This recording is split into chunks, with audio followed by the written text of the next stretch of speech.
지난 2016년 3월에 여의도 산업은행 본점 건물에 창사 이래 처음으로 현수막이 내걸렸습니다. 봄을 맞아서 산업은행 본점에서 준비를 했는데요, 직원들의 공모와 투표로 결정된 식구가 현수막에 걸렸습니다. 여러분 사진을 한번 보시면 누군가에게 다가가 봄이 되려면 내가 먼저 봄이 되어야지. 여러분, 이건 이혜인 시인의 봄일기라고 하는 시의 한 구절입니다. 오늘 설교 제목이기도 하죠. 내가 먼저 봄이 되어야지. 여러분, 봄이 되면 모든 생명이 다시 살아납니다. 죽은 것처럼 보이는 얼어붙은 겨울은 가고 온 세상이 형형색색 화사함으로 옷을 갈아입습니다. 벚꽃, 개나리, 진달래가 피어나고 죽음의 옷을 벗고 생명의 옷을 입는 계절이 봄입니다. 봄이라고 하는 말은 본다라고 하는 동사에서 유래되었다고 하던데요, 봄에는 볼 게 많지 않습니까? 겨울의 색과 다른 봄의 색이 완연히 다르다 보니까 볼 게 많아서 계절의 이름이 봄이 되었다 하는 그런 말입니다. 그런데 또 다른 견해도 있습니다. 봄이 불과 관련이 있다고 합니다. 불의 옛말이 불이었답니다. 불. 거기에다가 오다라고 하는 이 동사의 명사형인 옴이라고 하는 두 개의 단어가 합쳐져서 불옴 이렇게 불리다가 봄이 되었다 하는 설입니다. 그러니까 불이 온다, 따뜻함이 온다, 이런 의미로 봄이 되었다 하는 것이죠. 여러분, 날이 따뜻해지면 모든 생물들이 다시 힘을 내어서 움직이기 시작하는 그런 계절이죠. 그래서 불이 온다, 이런 의미로 봄이다, 이런 설이 있는데 저는 불옴, 이게 더 마음에 와닿더라고요. 따뜻함이 우리에게 온다. 어쨌든 여러분, 봄은 생명과 관련이 있습니다. 그러니 이런 봄에 부활절이 있다, 참 의미가 있지 않습니까? 우리가 봄 같은 생명 가득한 삶을 살아가려면 우리 안에 먼저 그리스도의 부활과 생명의 소망을 품어야 합니다. 또한 누군가에게 주님의 생명을 전하고 나누려면 우리가 먼저 그 생명으로 가득해야 하는 거죠. 내가 먼저 봄이 되어야지. 내가 먼저 생명이 되어야지. 내가 먼저 부활 소망이 되어야지. 이런 마음으로 매일을 살아가는 우리 모두가 되길 간절히 소원합니다. 여러분, 우리 신앙의 선배들은요, 부활 소망으로 가득한 이들이었습니다. 그리고 그 부활 소망으로 후배 신앙인들에게 본이 되었고 살아있는 교과서가 되어 주었습니다. 오늘 본문은 고린도 교회에 보내는 사도 바울의 편지입니다. 고린도 교회 성도들에게 부활 신앙을 회복해라, 그런 의미로 편지를 보내면서 부활 소망을 갖고 먼저 이 땅을 살아가고 있었던 신앙의 선배들을 언급하고 있습니다. 바울은 먼저 게바를 소개합니다. 여러분, 게바가 베드로인 건 다 아시죠? 베드로는 예수님의 십자가 사건으로 굉장히 위축되어 있었습니다. 신앙에 있어서 늘 자신만만한 삶을 살았는데 위기의 순간에 주님을 모른다, 그것도 3번이나 부인을 하지 않았습니까? 그렇게 의기소침해 있던 베드로를 부활하신 주님이 찾아오셨습니다. 그는 부활의 주님을 만난 후에 용기를 냅니다. 그리고 주님 안에 있는 부활의 생명이 그에게 전해졌습니다. 그는 그 자리에서 주님께로부터 새로운 사명을 받게 됩니다. 부활하신 주님을 증거하는 일이었죠. 사실 그 일이 결코 쉬운 일은 아니었습니다. 숱한 박해와 죽음의 두려움과 마주하는 그런 시간들이 참 많았습니다. 그런데 그는 이렇게 고백합니다. 우리 베드로전서 1장 3절의 말씀을 함께 읽어봅시다. 시작. 우리 주 예수 그리스도의 아버지 하나님을 찬송하리로다. 그의 많으신 긍휼대로 예수 그리스도를 죽은 자 가운데서 부활하게 하심으로 말미암아 우리를 거듭나게 하사 산 소망이 있게 하시며. 아멘. 힘들고 어려운 역경 속에 있지만 부활하신 주님으로 인해서 분명한 부활의 그 산 소망이 베드로 자기 안에 있다, 이렇게 고백하고 있습니다. 그래서 어떤 시련의 순간에도 견디고 버텨내었다, 베드로가 그렇게 고백하고 있는 거죠. 그리고 흔들림 없이 그는 부활의 주님을 전했습니다. 결국 십자가에 거꾸로 매달려 죽임을 당했지만 그 순간까지도 부활의 소망을 품고 살았던 거죠. 그리고 오늘 본문에 보면 바울은 또 한 사람을 소개합니다. 야고보를 소개합니다. 이 야고보는 예수님의 동생 야고보입니다. 그는 예수님께서 부활하시기 전까지는 예수님을 믿지 않았습니다. 그런데 그도 부활하신 주님을 만난 후에 믿음을 갖게 되었습니다. 부활신앙을 갖게 된 거죠. 그 후에 예루살렘 지도자 중 한 사람이 될 정도로 단단한 믿음을 갖게 되었습니다. 그에게 별명이 하나 붙여졌는데요, 낙타무릎이라고 하는 별명을 갖게 되었습니다. 그리고 그가 신약성경 야고보서를 기록했죠. 우리 야고보서 이런 구절이 있습니다. 우리 1장 2절의 말씀을 읽어봅시다. 시작. 내 형제들아, 너희가 여러 가지 시험을 당하거든 온전히 기쁘게 여기라. 아멘.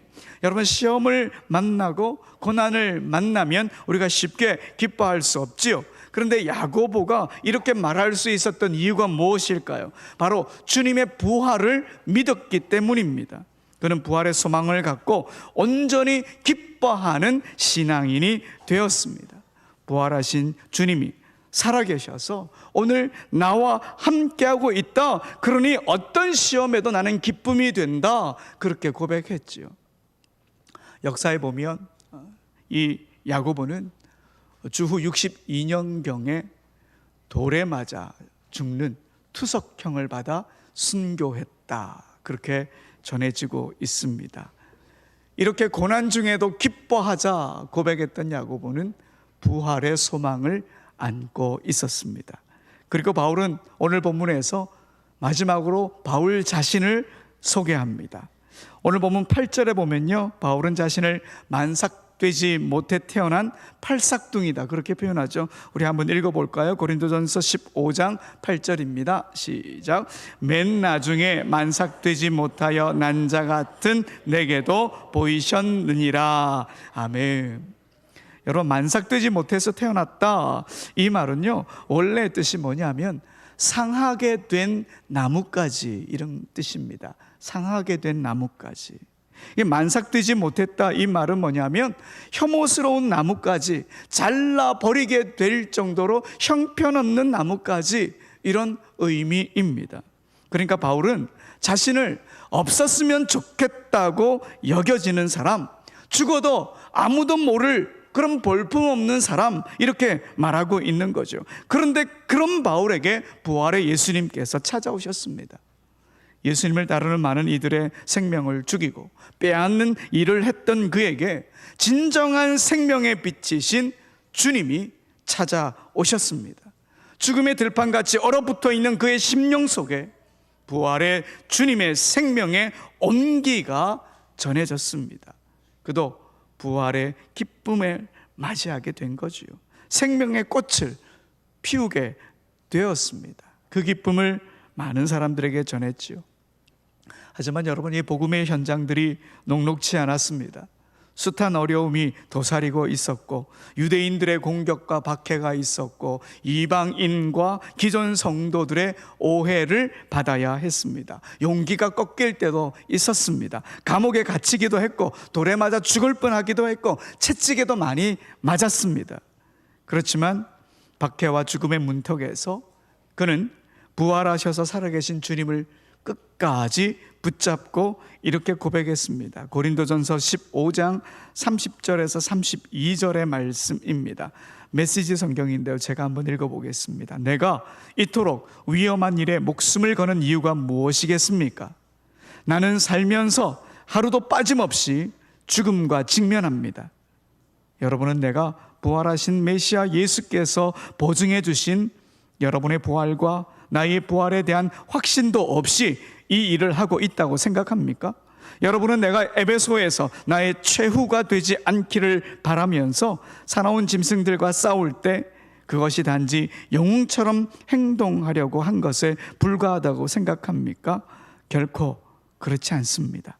내가 행하고 말하는 것, 내가 사는 방식을 뒷받침하는 것은 부활, 언제나 부활입니다. 바울이 말합니다. 내가 행하고 말하는 것, 내가 사는 그런 사고방식은 뭐냐? 부활, 언제나 부활입니다. 바울이 고백하고 선포했습니다.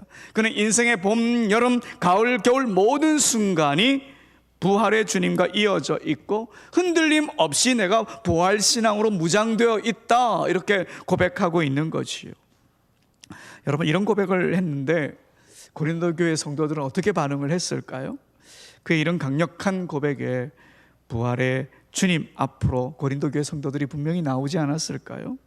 부활의 소망을 잃어버리지 않겠다, 그들 스스로 다짐하고 또 다짐하지 않았을까요?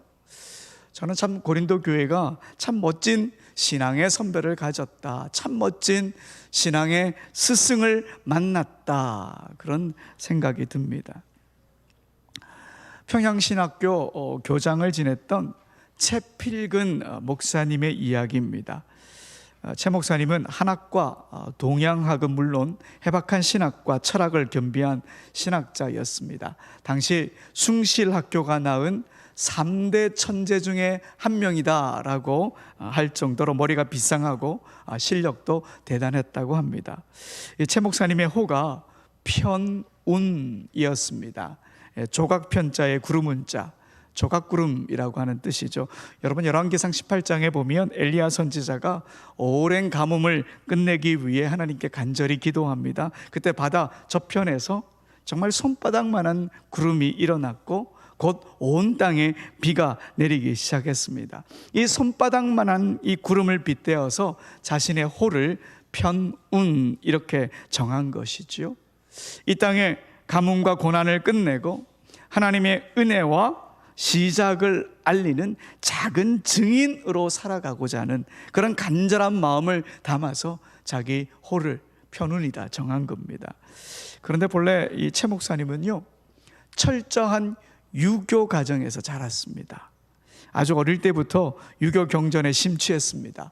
그런데 14살 되던 1898년에 아버지가 먼저 복음을 받아들여서 기독교로 개종을 하게 되었습니다.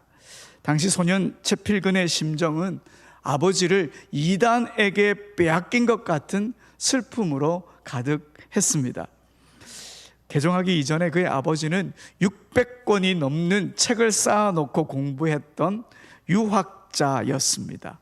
그래서 어린 최필건은 공자에게 이렇게 하소연을 했다고 합니다. 공자시여, 아버지가 기독교를 공격하고 유교를 옹호하는 글을 쓰시겠다더니 기독교 경전인 성경을 보시다가 불행하게도 기독교에 빠지셨습니다. 공자님의 말씀에 이단을 공부하면 해롭다고 하심이 이것을 가리키심인 듯합니다. 그러나 저는 결코 공자의 도를 버리지 않기로 맹세합니다. 그로부터 1년 뒤에 아버지가 아들을 불러서 이렇게 말씀하셨답니다. 아들아, 내일은 주일이니 너도 예배당에 함께 가자. 여러분, 유교는 어떤 가르침을 귀중하게 여기죠? 부모의 말에 순종하는 그런 가르침 때문에 피할 길이 없었습니다. 결국 눈물을 머금고 난생 처음 아버지를 따라 예배당에 갔습니다. 그날 집으로 돌아온 최필근은 공자에게 다시 호소했습니다. 공자님, 정말 죄송합니다. 당신의 가르침 중에 아버지가 잘못하면 간하고 간하라고 하시고, 그렇게 했는데도 듣지 않으면 울면서 조치라고 하셨지요. 또 세상을 떠나시면 3년까지 고치지 말라고 하셨지요. 저도 아버지가 세상을 떠나면 3년상 치르고 틀림없이 다시 돌아오겠습니다. 그러나 채필건은 끝내 공자에게 돌아가지 않고 목사가 되었습니다.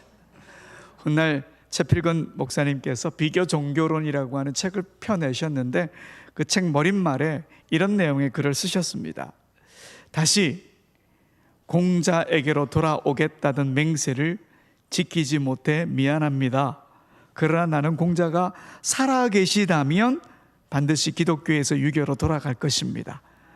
공자나 소크라테스, 석가모니 같은 성인들도 만왕의 왕이며 만주의 주이신 그리스도 앞에 무릎을 꿇어야 한다는 것이 기독교 신앙입니다. 이 신앙을 저는 버릴 수 없습니다. 공자가 지금 살아있다면 그에게 가겠지만 그는 죽었다. 그러나 예수 그리스도는 살아나셨고 지금도 살아계시기 때문에 나는 주님과 함께 할 것이다. 그 주님 안에 부활의 생명이 있기 때문에 나는 주님과 함께 할 것이다. 이런 고백이지요. 여러분, 최 목사님께서 3권의 설교집을 내셨는데요, 이 설교집의 제목들이 굉장히 의미심장합니다. 생명의 원천, 생명의 향기, 생명의 약동, 모두 책 제목에 뭐가 들어있어요? 생명. 네. 주님의 부활로 인해 새로운 생명을 얻게 되었고, 그 부활의 주님이 아직도 살아계시다는 것, 그걸 믿고 그 부활의 신앙으로 살아가는 신앙인이 되자, 이런 의미로 모든 설교 책의 제목이 생명이 들어가 있는 겁니다. 또한 주님의 생명으로 가득한 조선이 되었으면 좋겠다, 그런 소망도 함께 품으셨던 거죠. 여러분, 이렇게 우리 신앙의 선배들은 부활신앙으로 부활의 소망을 품고 이 땅을 사셨습니다. 그리고 우리에게 부활신앙을 품고 인생의 봄, 여름, 가을, 겨울 사는 것이 어떤 것인지 직접 보여주셨습니다. 그래서 우리가 지금 이렇게 부활을 기뻐하며 주님 앞에 나와 예배할 수 있는 겁니다. 여러분, 우리도 먼저 봄이 되어야 하고 생명이 되어야 합니다. 그래야 우리 신앙의 후배들에게 우리가 할 말이 있지 않겠습니까? 사실 부활을 믿고 죽음까지도 끌어안았던 우리 신앙의 선배들의 모습을 보면서 여러분, 한없이 부끄럽지 않습니까? 여러분, 이제 조금 더 힘을 내어서 사도 바울이 고백했던 내가 행하고 말하는 것, 내가 사는 방식을 뒷받침하는 것은 부활, 언제나 부활입니다. 이 고백이 우리 모두의 고백이 되었으면 좋겠습니다. 여러분, 우리 주님의 부활은요, 실제하는 능력입니다. 이론이 아니라 실제입니다. 사실 우리가 부활을 믿는다고 해서 어려움이 없어지는 것은 아닙니다. 여전히 우리 속에 여러 어려움들이 있겠지요. 하지만 그 어려움을 바라보는 우리의 눈이 달라집니다. 우리 인생의 험난한 길에도 부활의 주님이 함께 하시기 때문에 내가 새 생명으로 지금도 나아가고 있다, 우리가 고백할 수 있게 됩니다. 그리고 그 자리를 버텨낼 수 있게 되는 거지요. 여러분, 꼭 기억합시다. 우리 신앙은요, 우리의 발걸음으로 끝나지 않습니다. 여기에 수많이 앉아있는 우리 신앙의 후배들에게도 우리의 부활신앙이 지금 연결되고 있습니다. 우리 신앙의 후배들이 우리를 보면서 부활의 신앙을 배우고 있습니다. 여러분, 우리의 신앙은 이런 무게감이 있는 것입니다. 지난 한 주 여러 성도님들이 힘을 다해 십자가를 묵상하면서 기도하는 모습에 은혜가 되었고 도전이 되었습니다.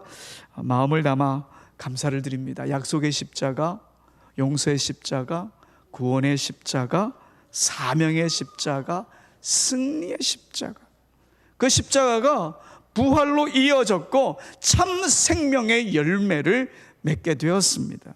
사랑하는 여러분, 부활하신 주님의 능력을 믿고 우리가 살아갑시다. 우리는 이미 영원한 승리를 가진 자들이고 이미 주님 안에서 성령의 동행하심을 맛보고 있는 사람들입니다. 우리 안에 참 생명이신 부활의 주님이 이미 우리와 동행하고 계십니다.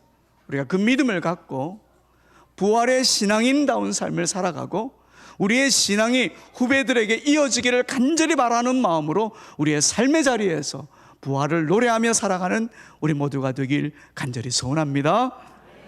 우리 다 같이 일어나서 찬양하며 고백하며 주님 앞에 나갑시다.